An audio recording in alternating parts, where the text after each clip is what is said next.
to Miss Kelly's Book Nook Express Lane. Today's book is called Enemy Pie, written by Derek Munson and illustrated by Tara Calahan King. So, what is in Enemy Pie? What does it do? Let's find out.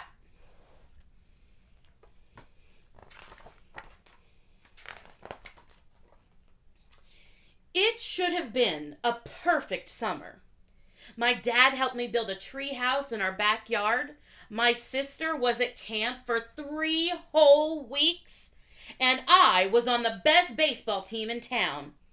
It should have been a perfect summer. But it wasn't. It was all good until Jeremy Ross moved into the neighborhood, right next door to my best friend Stanley. I did not like Jeremy Ross. He laughed at me when he struck me out in a baseball game. He had a party on his trampoline and I wasn't even invited. But my friend Stanley was. Jeremy Ross was the one and only person on my enemies list. I never even had an enemy list until he moved into the neighborhood, but as soon as he came along, I needed one. I hung it up in my treehouse where Jeremy Ross was not allowed to go. Dad understood stuff like enemies. He told me that when he was my age, he had enemies too, but he knew of a way to get rid of them. I asked him to tell me how. Tell you how? I'll show you how, he said. He pulled a really old recipe book off the kitchen shelf. Inside there was a worn-out scrap of paper with faded writing. Dad held it up and squinted at it. Enemy pie, he said, satisfied. You may be wondering, what exactly is in enemy pie? I was wondering too, but Dad said the recipe was so secret he couldn't even tell me. I decided it must be magic. I begged him to tell me something, anything. I will tell you this, he said. Enemy pie is the fastest known way to get rid of enemies. Now, of course, this got my mind working. What kinds of things, disgusting things, would I put into a pie for an enemy? I brought Dad some weeds from the garden, but he just shook his head. I brought him earthworms and rocks, but he didn't think he'd need those. I gave him the gum I'd been chewing on all morning. He gave it right back to me. I went out to play, alone. I shot baskets until the ball got stuck on the roof. I threw a boomerang that never came back to me.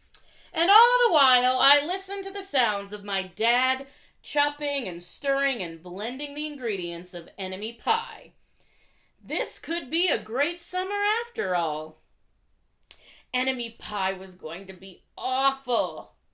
I tried to imagine how horrible it must smell, or worse yet, what it would look like.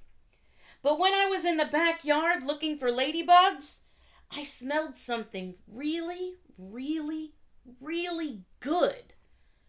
And as far as I could tell, it was coming from our kitchen. I was a bit confused. I went in to ask Dad what was wrong. Enemy pie shouldn't smell this good. But Dad was smart. If enemy pie smelled bad, your enemy would never eat it, he said. I could tell he'd made enemy pie before. The buzzer rang and Dad put on the oven mitts and pulled the pie out of the oven. It looked like a plain old pie. It looked good enough to eat. I was catching on. But still, I wasn't really sure how this enemy pie worked. What exactly did it do to enemies? Maybe it made their hair fall out, or their breath stinky. Maybe it made bullies cry. I asked Dad, but he was no help. He wouldn't tell me a thing. But while the pie cooled, he filled me in on my job. He said quietly, "There is one part of enemy pie that I can't do. In order for it to work, you need to spend a day with your enemy. Even worse, you have to be nice to him. It's not easy, but that's the only way that enemy pie can work. Are you sure you want to go through with this?" Of course I was. It sounded horrible. It was scary, but it was worth a try. All I had to do was spend one day with Jeremy Ross, then he'd be out of my hair for the rest of my life. I rode my bike to his house and knocked on the door. When Jeremy opened the door, he seemed surprised. He stood on the other side of the screen door and looked at me, waiting for me to say something. I was nervous. "Can you play?" I asked. He looked confused. "I'll go ask my mom," he said. He came back with his shoes in his hand. His mom walked around the corner to say hello. "You boys stay out of trouble," she said, smiling. We rode bikes for a while and played on the trampoline. Then we made some water balloons and threw them at the neighbor girls, but we missed. Jeremy's mom made us lunch. After lunch, we went over to my house. It was strange, but I was kind of having fun with my enemy. He almost seemed nice. But of course I couldn't tell Dad that since he'd worked so hard to make enemy pie. Jeremy Ross liked my basketball hoop. He said he wished he had a basketball hoop, but they didn't have room for one. I let him win a game, just to be nice. Jeremy Ross knew how to throw a boomerang. He threw it and it came right back to him. I threw it and it went over my house and into the backyard.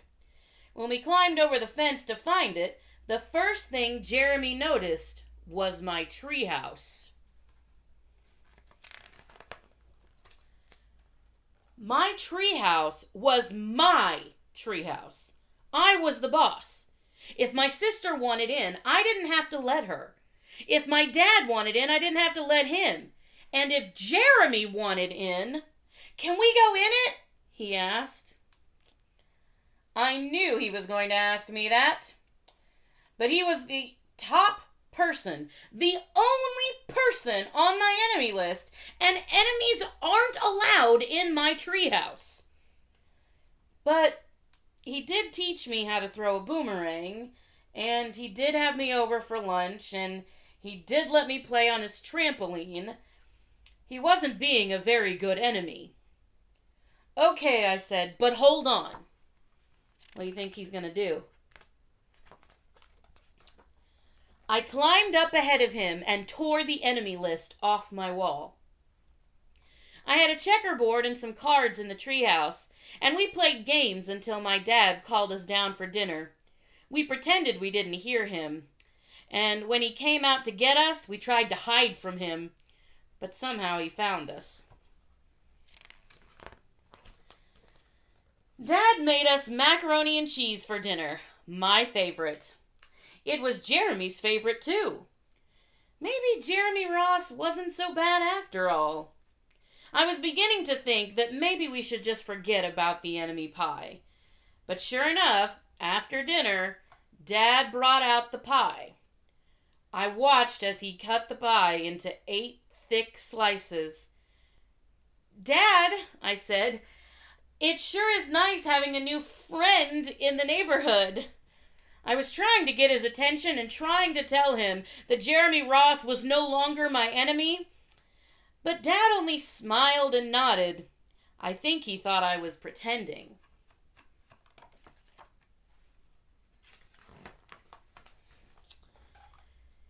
Dad dished up 3 plates side by side with big pieces of pie and giant scoops of ice cream.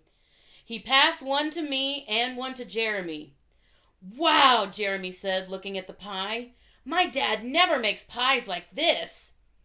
It was at this point that I panicked. I didn't want Jeremy to eat enemy pie. He was my friend. I couldn't let him eat it. Jeremy, don't eat it! It's bad pie. I think it's poisonous or something. Jeremy's fork stopped before reaching his mouth. He crumpled his eyebrows and looked at me funny. I felt relieved. I had saved his life. I was a hero. If it's so bad, Jeremy asked, then why is your dad already eaten half of it? I turned to look at my dad. Sure enough, he was eating enemy pie. Good stuff, he mumbled through a mouthful. And that was all he said.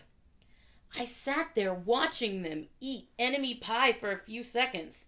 Dad was laughing. Jeremy was happily eating, and neither of them was losing any hair. It seemed safe enough, so I took a tiny taste. Enemy pie was delicious. After dessert, Jeremy rode his bike home, but not before inviting me over to play on his trampoline in the morning. He said he'd teach me how to flip. As for enemy pie, I still don't know how to make it. I still wonder if enemies really do hate it, or if their hair falls out or their breath turns bad. But I don't know if I'll ever get an answer, because I just lost my best enemy.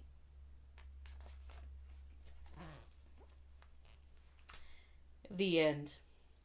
Well, that's our story for today. Thanks for watching. And remember, videos are good, one-on-one is better. Read with your kids. We'll see you next time.